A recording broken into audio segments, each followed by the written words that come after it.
Now, Ms. Brown-Johnson, I understand that the clerk of court position comes with a vast amount of authority. It's a very important position. Can you please help us understand what happens from the time an individual perhaps is charged with a crime, from the time they enter into the court system? I know there's a lot of steps that take place in between that time.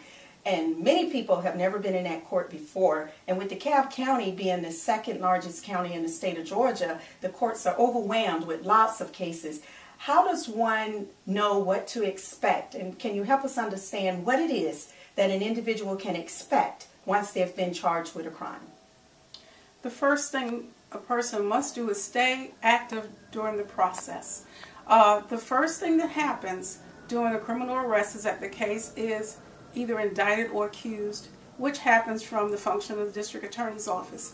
The clerk's office will then receive the case once that takes place by way of the accusation or the indictment, and it's provided a CR number and is assigned to a judge division for Superior Court. From that time on, the case is scheduled for various calendars before the judge division, and the clerk's office is the person or the administration that would handle the processing of the sentencing and anything that happens before a Superior Court judge that affects the case as the person is accused or indicted. The most important thing is for that person that's being charged is to be a part of the process, to make sure that the information is given to them in a timely manner and that the case is moving smoothly through the court system. Now the process, as it may, once the case is indicted by the grand jury, which is done by the district attorney's office, it will then be directed to the clerk of Superior Court, where it will receive what's called a CR number. That's a criminal number that's given by the clerk's office.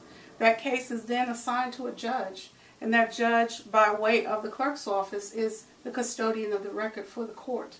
All notices for that defendant will then be provided from the district attorney's office. So at that time, the person that's charged with the crime should always make sure that they have provided the information necessary to have those notices sent to them in a timely manner to prevent them from being arrested for a bench warrant.